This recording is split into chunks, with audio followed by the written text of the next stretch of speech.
Hi, everyone. Welcome to a Beyond Identity webinar. Indeed, we are back. We're doing these every week. Are we crazy? A little bit. Am I losing my mind? Absolutely. But we do this for you. And today the topic is I feel like a kind of a hot topic.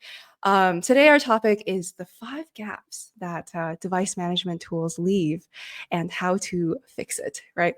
The reason this topic came up is I was scrolling as one does, and I came across a tier ranking from a ransomware group that essentially tier ranked all of the EDRs with really frequently deployed ones like Microsoft Defender. I didn't say that. With really frequently deployed ones in a tier, the bottom tier called LOL. And I said to myself, oh my goodness, the cat is out of the bag. But we want to make a strong claim here today. And we want to go even further than that, right? It's not just, hey, you might not be using best-in-class EDR according to a ransomware group, but your entire sort of thinking around device management could possibly be evolved to meet the security needs of today. And we'll unpack that. There's actually no slides today. Perhaps that's a refreshing thing. Anyways, with me is a super special guest. He is our illustrious SE, Brian Goldstein. But I think you guys will like him because he used to be an IT leader like many of you. So, he's not just a sales rep from a vendor. Oh my, although I guess he's that now. Do you want to quickly introduce yourself? Yeah, thank you, Jing. Yeah, I did join the dark side. Been in the dark side for a couple years now, but I'm Brian. I'm a senior sales engineer here at Beyond Identity. Previously, I was actually selling MDM, but before that, I was on the business side. I was a director of IT as well as a consultant and engineer for longer than I really care to admit. So I definitely come from both sides of this world and can appreciate where both can fit in. Yeah. All right. With these, I just prefer to jump right in, Brian. So buckle up.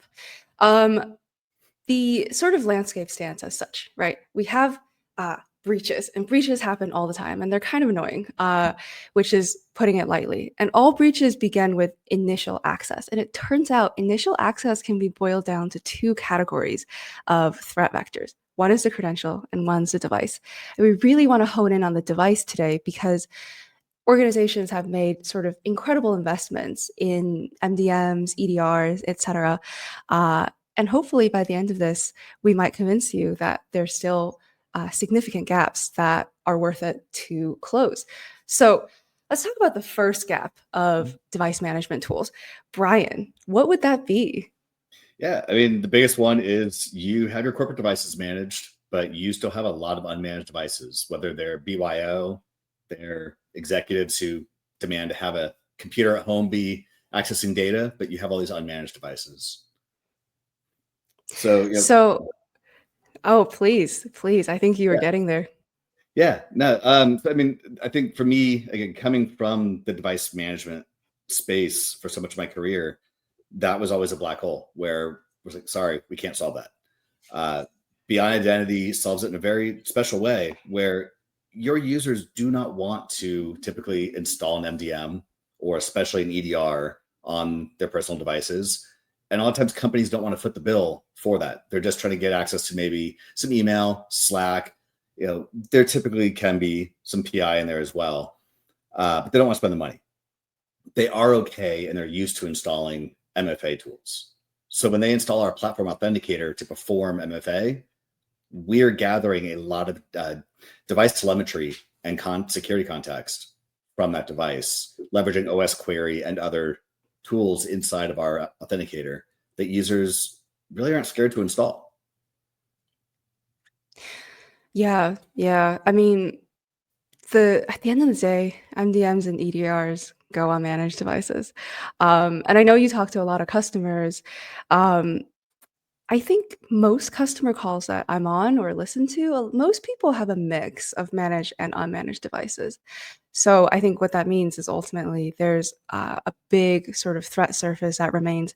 And I was poring over the Verizon DVIR the other day, and they specifically called out that 46% of the systems compromised with info stealers were unmanaged devices, right? So even though for some people they say, hey, like unmanaged devices is like 10% of my fleet. Turns out that 10% carries a big tax in terms of risk. So, Yeah. all right, that's the first gap, right? You have your unmanaged devices, you might have some visibility into it, but then for your unmanaged devices, you know nothing about them.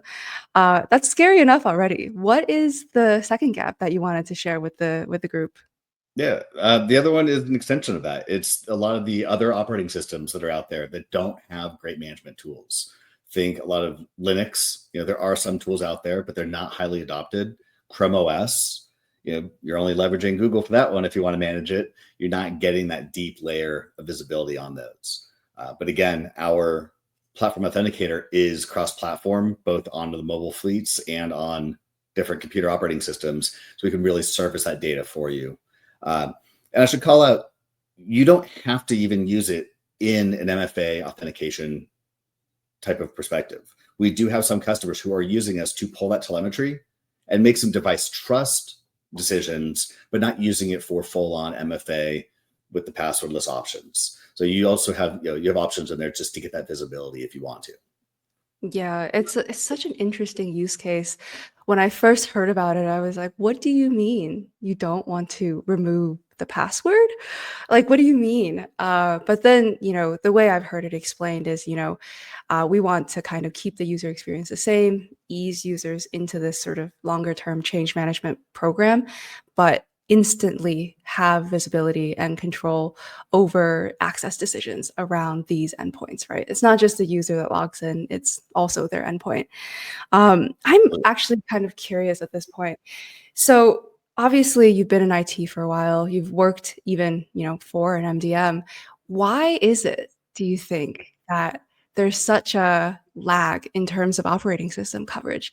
I think mobile, it's getting better, right? iOS and Android caught up in recent years, but Linux and Chrome OS and it just seems like there's such a lag while adoption has increased. Why do you think that is? Yeah, I think it's the same reason why I'm going to really date myself, but we used to consider, a lot of people used to consider Mac OS, it has the security benefits, but a more secure platform. It's because it was security through obscurity.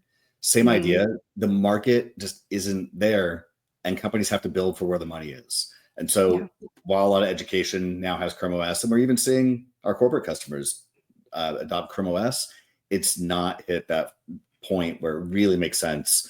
And whether we like it or not, businesses are in business to make profit. Yeah. Yeah, that makes sense. And Yeah. there's a certain momentum, right? If I'm an MDM and my best-selling product supports Mac OS and Windows devices, I'm going to pour more R&D into that. Yeah. Yeah, And I'll challenge too that, especially with Linux, you're typically mhm. dealing with developers. It's the case with Mac OS a lot of times too.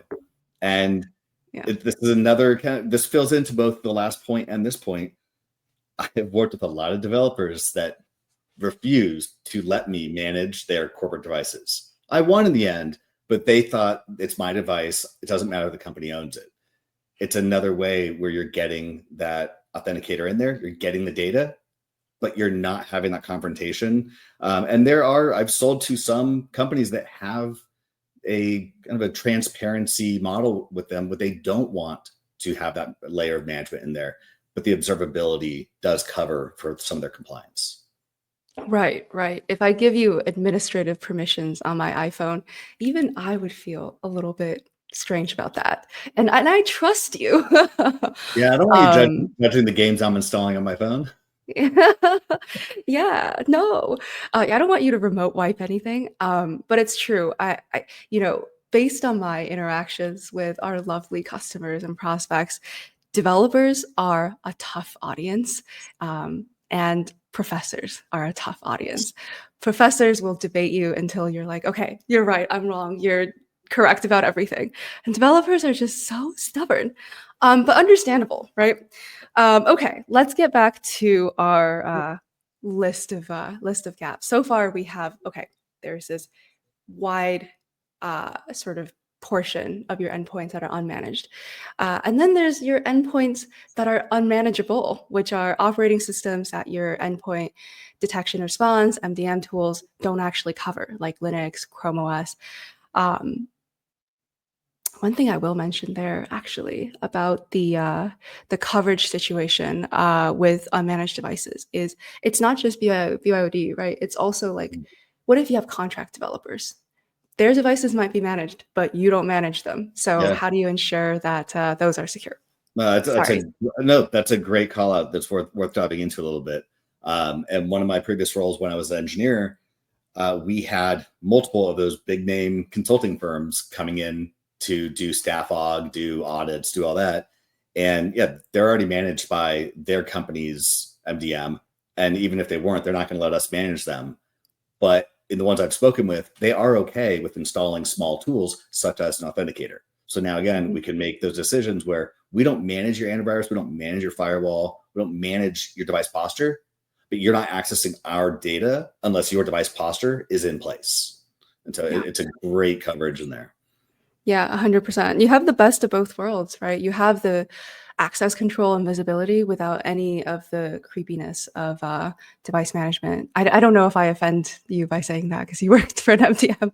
I take no offense. I'll argue that one on another time. All right. All right. Let's move on to Yeah. the third sort of critical gap in terms of device management. I feel like we've covered a lot. What else could there be, Brian?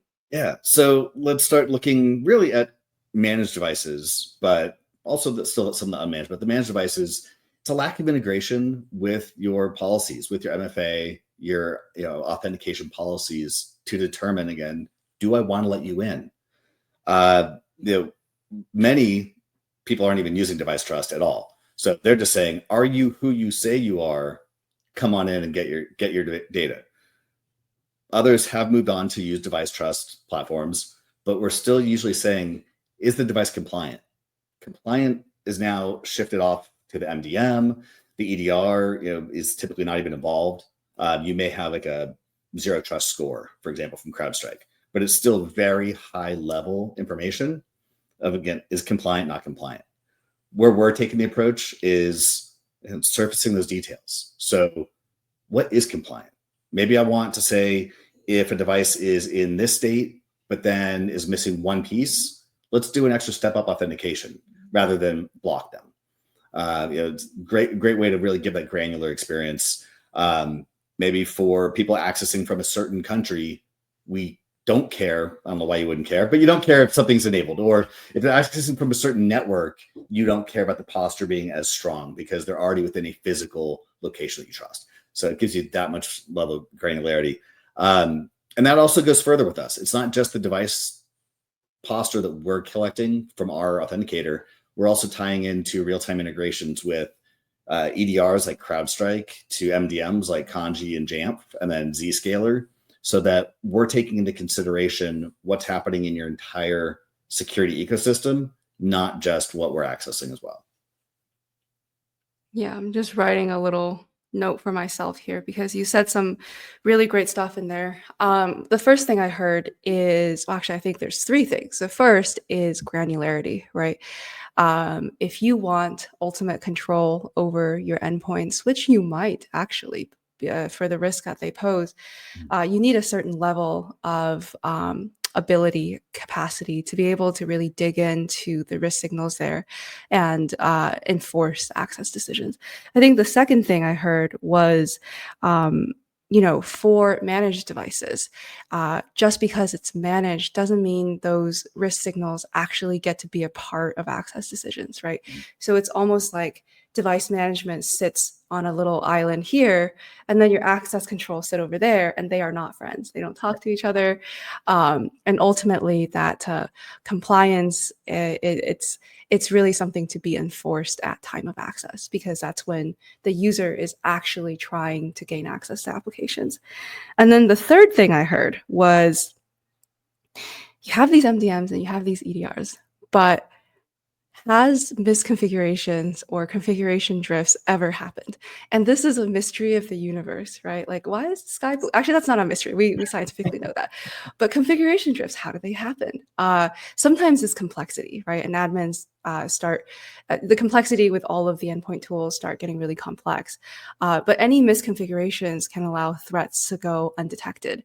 It doesn't matter if it stems from human error, maybe you have a junior person, or it's just, complex system requirements, but you really want to make sure that even your MDMs and EDRs are doing we're double checking that, they're working. Otherwise, just because it's on the device doesn't mean it's doing what you think it's doing.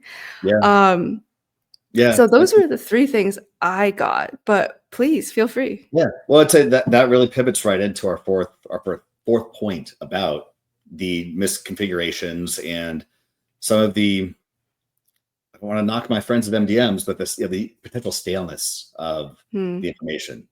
You, like you said a little bit earlier, we're looking at all of this during authentication. Well, depending on your MDM, some of that data could be as old as 24 hours old coming in saying, maybe File Vault was disabled 12 hours ago, but it's still flagged as compliant within the device trust program. We're looking at that real time. So while we are taking into consideration, is it managed and compliant from your MDM? We're also checking on device live for those metrics. Things happen. I've seen, and this is multiple MDMs that I've used personally in the past, where sometimes it says File Vault's enabled. You go to the device and File Vault's not enabled. So you just want that double check. I don't know if that's our friends at Apple or the MDMs or who, but either way, things happen, software happens. And to your point, the other things that happen, users. I can tell you, in my past, there's some MDMs that are built like Rube Goldberg machines. And sometimes you think you did right, and then you find gaps. And so I love our policy engine for that because it's very human readable. And so you have that backup for you as well. Yeah. This is why it's always interesting to talk to practitioners, right? If you went on any sort of device management tools website, they would say all of these claims about accuracy, about enforcement, freshness of data and whatever. But then when rubber meets the road, oftentimes, and this is not specific to, device management space, it's also in every cybersecurity space, it's the reality looks a lot different, right? You could have these sort of configuration drifts, you could have user error that's not picked up, and sometimes you could even have misreportings, which is crazy to think about, that something could be off but reported as on. And users, general users, they're not going to mess with this, but a bad actor, threat actor, or a craftier end user, they might know, oh, this thing is checking in every 15 minutes, every 30 minutes, and they know when to slip that in and make those changes to get in if they really wanted to. Oh my gosh, that is sneaky. Wow, don't give people any ideas. Like I said, I've worked with a lot of developers. They where there's a will or a way, there's a will. Yeah, indeed. I'm backwards on that, but you know what I mean. Where there's a will, there's a way. There we go. All right, I think that brings us to the last critical gap that device management tools leave in terms of security. I think we touched on it briefly already, but why don't you expand on that for us? Yeah. So this one, I'll acknowledge it's a little nuanced, but some of the limited availability and ability to detect advanced threats, EDRs, CrowdStrike or SentinelOne, they're doing amazing threat detection. But you might need to do a lot of dialing, especially for 0 days, or they might let you know about some threat vectors, but you want to go take action immediately. Same with the MDMs.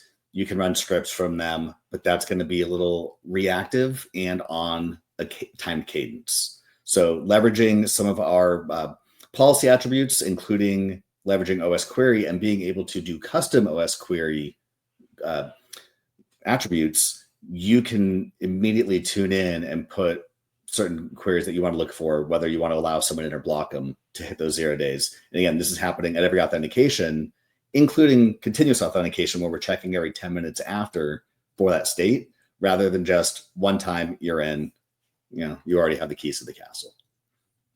Yeah, the custom query, when we first launched that, it was very interesting because we do give a lot of granularity in terms of our default policy engine, right?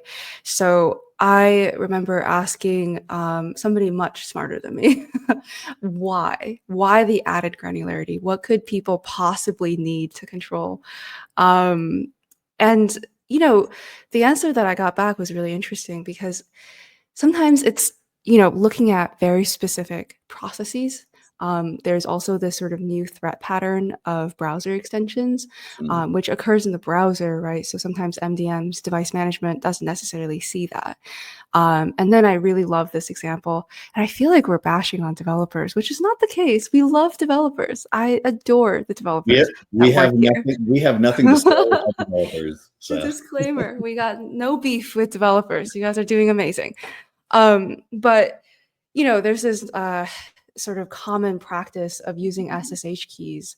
And the thing about SSH keys is that they're really, really easy to actually encrypt. It takes less than 2 minutes. A developer can probably do it in 60 seconds. However, a lot of developers don't take that extra step to make sure all their SSH keys are encrypted. So then a bad actor could actually get access to that and then gain unauthorized access to some really critical resources. So I just wanted to give some examples to make that really come alive, because on one hand, we have really sort of deep, detailed default policy attributes. On the other hand, should you rise up to the challenge, the world truly is your oyster, so to speak. yeah, Okay. and I do want to go in and show some of that, but before we get in there, just to really double down on that, I mean, that's the reality, is that every environment is different. Every engineer wants to take a different path. If you ask 10 customers what's important to them, you're getting 10 answers. And so having that flexibility, instead of us assuming what attributes you want to go off of, even though we do have a great set, to give you that open-ended possibility to really target exactly what you want and when you need it. I mean, that's the best way to be able to really assist everybody. Yeah, it's the kind of seek and destroy functionality that I think people who are really into security and really into video games, which it's like a Venn diagram, typically really enjoy. So we covered the 5 gaps. We're going to jump into a demo just by way of a quick summary. The first gap is unmanaged devices. The second gap is operating systems, where MDMs and EDRs do not go. The third is basically your MDMs and EDRs tend to be in silos. They can't actually enforce any access decisions, and what a waste of really good risk signals. And the fourth is, just because these tools are in place doesn't mean you get to have a false sense of security there, right? It could be misconfigured. The end user could have done something. Complexity, misreportings, all of that could be in place. So being able to double check those blind spots can be really helpful for access control. And last but not least, it's the seek and destroy, right? Like, how far do you want to go with your access control? We give you much better granularity by default already, but should you, pick up the controller and go forth, you have the option to really target the, CVEs, the files, the risks that you think are important for your organization. So I'm on the edge of my seat. I don't want to just wax poetic about a problem, right? Let's take a look at what a solution that provides device trust could look like. Yeah, absolutely. I'm going to pull up my screen share Let here. me- Excellent. Yep. And I'm going to keep this one a little high level today. If anyone wants to nerd out, you feel free to reach out. You can reach out directly to me. Skip the salesperson for the moment. We'll go in and then I'll bring them in if you're curious, but I'll just have a nerd out session with you. So I'm in our secure access platform. And first I'm going to go into our rules and show a couple example policies here. So from high level, when we assess rules on every authentication, we do go from top to bottom. First rule that allows, we're going to let them in, or deny, and we'll block them. So it's very straightforward to read. We're going to use Jing's SSH unencrypted key sample here. So you'll see here that we have a policy here for in-house developers. And edit in just to show you what it looks like. So we're targeting authentication here. We can target other pieces like making GPG keys, extending your pass keys off to other devices. We can get very granular there. Targeting my in-house developers group. And then in this case, we're targeting the Windows systems, and we have that core baseline that we want to make sure. So firewall's on, BitLocker's on, got to have that disk encryption. Then here, we're checking for unencrypted SSH keys, and we're saying they have to have 0 of them. This is a custom query, so I'll show you in a moment how that's actually created, but it will fit right alongside all the ones that we've already created for you. So you also don't have to go to a separate place for custom. It's a very continuous and a natural place to add them. And you'll see here I have an integration. So in this case, because these are the corporate devices, they also have CrowdStrike on them. So as long as the CrowdStrike API is up, I want to make sure that at least Secure Boot is enabled. We do have 88 attributes that you can choose here. So go ahead and flood with attributes, as many as you prefer, but just one for an example there today. And then we're also doing an impossible travel detected. Sure, everyone watching is familiar with that. You know, you don't want someone logging in from, say, Europe and America at the same time. Something's off if that's happening. And then we are choosing to do a biometric step up on this. You can choose to not if you don't want to. And I'll call out while I'm in here also the monitor. A lot of times, you know, whether it is just trying to get an assessment of your environment, or if you are rolling this out and you want to say, hey, what would this policy change do? What would it look like? Throw it in monitor mode. It'll not deny or allow. It's just going to give you the result and tell you what's happening so that you can then decide, do you need to tweak it or is it production ready? So yeah, this is for your in-house, and they're going to have a couple extra pieces on their systems. But if they're in the group of contract developers, it's pretty much the same policy. Go ahead and said, you know, built-in system antivirus is on. Same idea for the unencrypted SSH keys. You'll notice I am not putting in the CrowdStrike here because we're not installing CrowdStrike on our consultants' computers. And then the rest of the policies apply. So from a rule perspective, I'll stay there today, but let's actually go over to the device section. So see here, we do have, I should call out, you can do both ad hoc queries where you can just say, hey, I want to run this query on all my devices or on a set of devices now, or on a schedule to get that data. So from a reporting or compliance perspective or an incident response, we have a lot of these pre-made ones that you can already use. You can also leverage them or create custom ones here in right inside here. So you can see the unencrypted SSH key. Go in here and edit. It's a pretty straightforward SQL query. Between ChatGPT and the internet, there's a huge OS query community out there. It's going to be pretty straightforward. Also, feel free to reach out to our support. You know, if you're a customer, get advice, name it, set a couple details, target your OSs for it, save it. It's now available for you in your policy engine. Really good. Yeah. Fun fact, all of the queries in our query library were written directly from our security team. They put their hats on and said, oh, what would I love to assess, right? And they came up with this this query library. So shout out to Bob's team. Thank you, Bob and team. Yeah, and OS Query, I'm a huge fan of OS Query. There's really endless possibilities of what you can discover with it, both on really Mac and Windows, and Linux. Yeah. I mean, we talk a lot about enforcement, right? Because, obviously enforcement is good. If there's risk, you don't want to just let it go by. But I do think there's real value in just being able to, you mentioned the monitor mode, just being able to get eyes on your environment. It's a really neat way to kind of wrap your arms around your endpoint and your very complex fleet. Absolutely. All right. And I'm going to sneak one more in. It's who I am. With that really ease of use that you're mentioning, just want to call out our policy engine as well, all of our events. So you'll see I was allowed to log in earlier. So if you click on anyone, I absolutely love this. Click view evaluation. We're going to give you all the metadata, everything you want. But whether it's a junior person who's just not there and doesn't want to dive in, or quite frankly, you don't have time, you already deal with other fires, click view evaluation. we're going to show you very clearly what happened and why we allowed or didn't allow. So if there was a block, there'd be X's here letting you know which pieces did not apply. So I just want to give it a little bonus share on that. Just snuck one in. Yeah, there you go. Yeah, the policy evaluation is super cool because maybe you don't want to sift through all of that information, right? So instantly. But with that said, it was a very quick and dirty preview. So Brian offered, if you want a custom nerd out session with Brian, go to beyondidentity.com, fill out our contact form, and just say, hey, I want to talk to Brian. I want to pick that guy's brain. And I hope you do. So, any last words before we call it a day?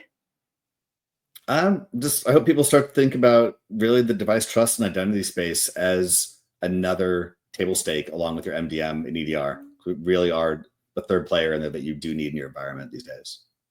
Yeah, beautiful. Couldn't agree less. Couldn't agree more. Couldn't agree more. Oh my goodness. More coffee time. All right, y'all. Thank you so much for joining us. And thank you, Brian, for chatting with us. Until next time, remember, we're doing these weekly. All right. Bye, y'all.